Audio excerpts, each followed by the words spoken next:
Boa noite. Como vocês sabem, a gente está tendo várias programações em relação ao projeto Sociotecituras e hoje a gente tem uma convidada especial, que é a professora Vanessa Carvalho. E ela vai falar sobre a modalidade do EJA, né, que ela trabalha, e vai explanar um pouco alguns questionamentos para a gente saber mais sobre isso. Professora, eu peço que a senhora se apresente. Por favor, boa noite. Boa noite, Laiane, boa noite aos alunos do Bloco 2, Pedagogia da FAESPA. Boa noite a todo mundo que está acompanhando a gente, né? Eu venho acompanhando o perfil de vocês nas redes sociais, né? Parabenizá-los, né, pela essa iniciativa, também aos professores. E é um prazer estar aqui colaborando, falando de um tema que eu gosto muito, né? Já venho estudando, lendo sobre EJA desde 2010, entre 2009 e 2010, e fico muito feliz quando eu vejo, né, acadêmicos, estudantes de pedagogia se aproximando dessa modalidade de ensino que há muito tempo fica tão assim à margem das próprias legislações, da própria estrutura educacional como um todo. Fico muito feliz com o convite. A gente que agradece também. Professora, há quanto tempo a senhora trabalha com a modalidade do EJA? O primeiro contato com a educação de jovens e adultos foi durante um estágio na minha graduação em pedagogia, entre os anos de 2008 a 2009, né, o estágio do ensino fundamental, e algumas horas foram destinadas para a educação de jovens e adultos. Tanto é que eu vinha desenvolvendo no meu TCC uma outra pesquisa. Após esse estágio, eu troquei de tema, porque, né, eu me encantei pela modalidade, me encantei pelas pessoas e gostaria de entender como que os contextos daquilo que eu estava estudando na academia, com aquilo que eu via de fato na prática, por que ao mesmo tempo era tão igual em alguns aspectos e tão diferente em outros. Como é que estar dando aula para essa modalidade? A senhora também dá aula nas outras, né? Como é que é a diferença, a senhora, né, na sua concepção como professora, como é que ocorre? O que a senhora percebe de diferente? Assim, né, toda modalidade de ensino, o trabalho com pessoas como um todo, né, ele tem bônus e ônus, né? Qualquer modalidade, falando de caso específico dentro da educação, a EJA ela não foge a essa estrutura, né? Então, trabalhar na EJA é necessário um olhar mais flexível, é necessário às vezes você se sair das suas crendices, é um local de acolhimento, porque são histórias de vida totalmente diferentes que a sua, são histórias de vida de pessoas que já têm todo um histórico de trabalho, responsabilidades, buscas, conquistas, frustrações. É muito importante a gente colocar, não é só um mar de rosas, e muitos problemas sociais, né? Enfim, a vida de um adulto, né? Eu sempre gosto de dizer nas minhas aulas de fundamentos da EJA que a nossa diferença para o aluno, para o nosso aluno, é que nós tivemos acesso a uma educação naquela idade pré-estabelecida e o nosso aluno não. Então, trabalhar na EJA tem que ser levado todos esses pontos em consideração. O trabalho afetivo, um trabalho respeitoso, um trabalho também que você se impõe enquanto profissional, é algo que exige cada vez mais uma reformulação do sujeito. Eu, enquanto professora, eu não posso ficar aquém dos ensinamentos, porque eu tenho que estar ali, eu tenho que estar sabendo o que está acontecendo na atualidade, para que assim eu desenvolva um bom trabalho, né, com os meus alunos e alunas. Geralmente, nas suas aulas com o pessoal do EJA, eles costumam interagir em relação a projetos ou alguns tipos de eventos, né, pedagógicos que acontecem? Como é que é a reação deles a isso? Assim, é tudo na conquista, né? Posso dizer que é tudo muito conquistado. Se eu chegar no meu primeiro dia de aula e propor já uma atividade assim, é lógico que eles vão ficar um pouco assim, mas já, agora que a gente está se conhecendo, né? É aquela história, chegou, já quer sentar na janela. Não é muito bem assim que acontece, não. Mas eu acredito muito no trabalho subsidiado na afetividade. No primeiro dia, você se colocando como uma pessoa próxima, eu acredito que um projeto a longo prazo, né, quando eu digo longo, dentro dos conceitos educacionais, claro, é importante que o aluno ele seja consciente o porquê.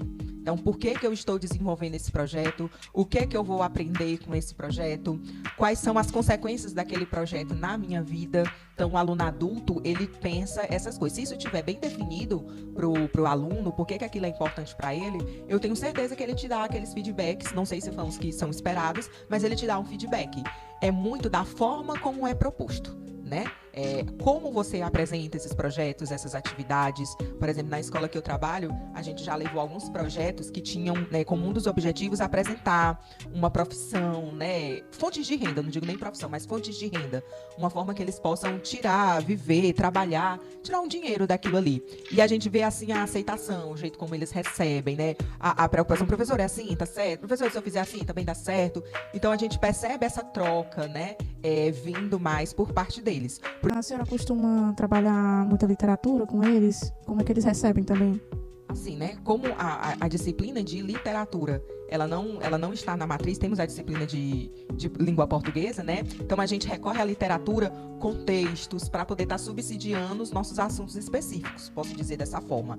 Assim, dentro eu trabalho com a disciplina de geografia, tenho uma formação tanto em pedagogia como em geografia, e a gente traz muito essas interpretações, tanto de músicas, de poesias, para dentro da sala, né? A gente percebe que é uma coisa que mexe, que envolve, que comove, né? Quando o aluno se dispõe ali para ouvir, para participar, para tentar compreender aquele contexto. Quando ele percebe que há uma aproximação daquilo que ele ouviu com aquilo que está sendo discutido da sala de aula, ele acaba se identificando e apropriando aquilo para si, né? Ele acha importante, olha, tá falando da minha realidade, é isso aqui, ele se torna parte daquilo ali, ele abre a boca e diz, não, é a minha, como eles dizem, a minha professora, a minha escola, é a minha história. Então, a gente percebe, né, que acho que a literatura, a arte como um todo, ela encanta, né? Não tenho muita leitura dentro do campo literário, não sou das áreas das letras, mas ela tem o dom de encantar, de trazer todo, assim, um contexto poético, interpretativo, reflexivo, e eu acredito que quanto mais acesso o indivíduo tem a isso,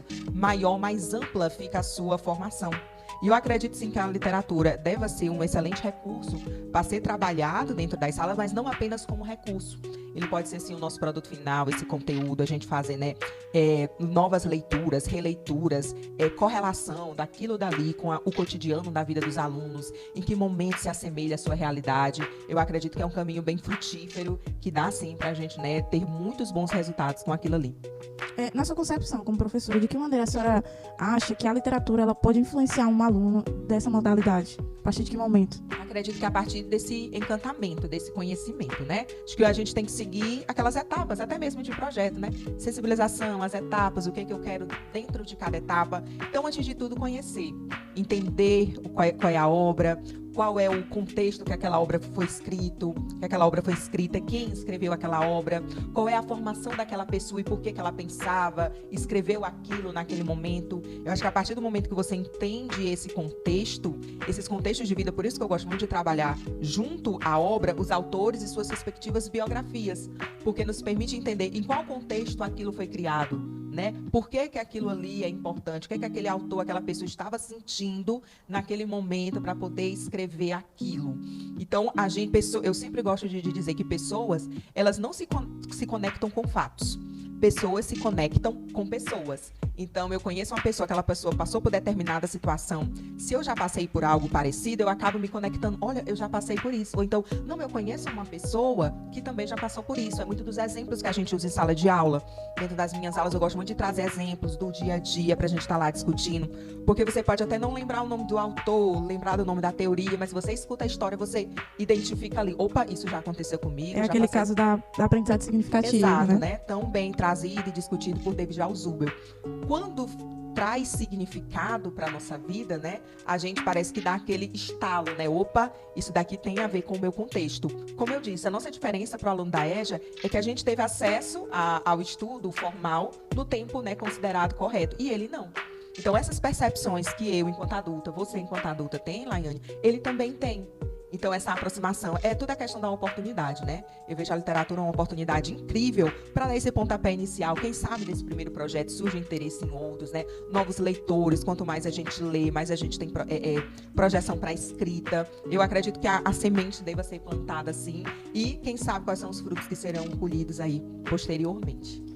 Muito obrigada pelas suas palavras. Eu queria agora que a senhora desse dicas, porque a gente está nesse projeto, né, de literatura, a gente vai levar 3 obras, a gente vai começar o pontapé, né, inicial com o Alienista, a gente vai tentar levar a vida, digamos, do autor, que ele viveu naquele momento que ele está contando, para sensibilizar os alunos da EJA. Tanto quem está chegando agora no bloco 2, quanto os alunos que já persistem do bloco 1 para o bloco 2, a gente confessa que essa modalidade é uma surpresa para a gente, né? E a senhora, como já tem uma longa jornada nisso, eu queria que a senhora deixasse que tipo de metodologia a gente pode usar para que a gente venha aprender a atenção deles, porque a gente tem uma certa insegurança, né? A gente vai lidar com pessoas que estão na nossa faixa etária. Como é que a gente vai poder fazer isso? É totalmente natural, Laiane, né? A insegurança, né, ela faz parte. Acho que enquanto a gente sentir esse friozinho na barriga, é que o negócio não, é assim mesmo, tá? Eu tenho, né, alguns tempos já de estrada, dando aula. Bem modesto. Alguns tempos já dando aula. E sempre quando a gente se depara com uma turma nova, a gente sempre sente, ai meu Deus, será que a turma vai se identificar? Será que essa proposta aqui é bacana? Não é? Isso daí é natural. Mas assim, quando você perguntou das metodologias, né? As pessoas, elas não são da mesma forma. Então, as nossas metodologias, elas também não vão ser da mesma forma, certo? Nós temos pessoas que só de ouvir o professor falando aprende, nós temos pessoas que não entendem dessa forma, preferem ler, tem pessoas que gostam de estudar com barulho enorme do som e não faz diferença, tem pessoas que preferem o silêncio, né? Estudam lá pelas madrugadas da vida. Isso é de qualquer indivíduo. Acredito que uma prática diversificada, né? Acho que vocês devem pensar por práticas diferentes, diversificadas, que movimentem os alunos, façam eles sair da cadeira, né? Quando eu digo movimento, façam eles sair da cadeira, mas não cheguem também no primeiro dia com a atividade dessas, né? Como falei na resposta anterior, vão devagar, né? Vão nessa conquista, né? Como a gente fala, vão queixando os alunos, vão queixando esses alunos, práticas diversificadas, aguçem a curiosidade dos alunos, deixem eles curiosos, peguem assim qualquer objeto. Pessoal, que objeto é esse? Tem alguma relação? O que é que vocês acham? Interroguem, deem pistas. Não levem logo aqui, pessoal, hoje é essa obra, fala disso. Não levem, deixa eles imaginarem, sabe?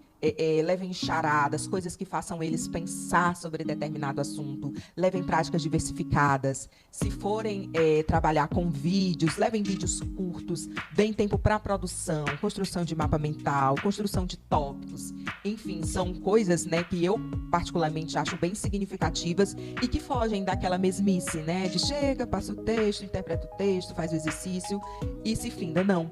Essas práticas diversificadas, elas realmente trazem um real sentido e depois da aplicação do projeto, quando vocês estiverem em blocos posteriores, aquela semente vai ficar. E futuramente o aluno ele pode nem lembrar quem é a Laiane, mas ele lembra da atividade que a Laiane propôs. É tipo saindo do tédio da mesmice ali, né? Eu não digo nem tédio, porque a gente não sabe qual é o contexto das suas aulas, né? Mas sai daquilo que acontece todo dia, aquela fuga da rotina, né? Aquilo que acontece todo dia já vai estar ali sendo quebrado. Então, querendo ou não, a simples presença de vocês na escola já vai quebrar aquela rotina. Quem é aquele povo? Aquele povo tá vindo da onde? Vão fazer o quê? Qual é o intuito? Para quê? Tudo isso já aguça essa curiosidade. Vamos pegar essa curiosidade que já está ali, vamos canalizar para os objetivos, né, do projeto, enfim, que a turma tem para que sejam alcançados com eles. Muito obrigada, professora, pelas suas palavras, pelos seus esclarecimentos.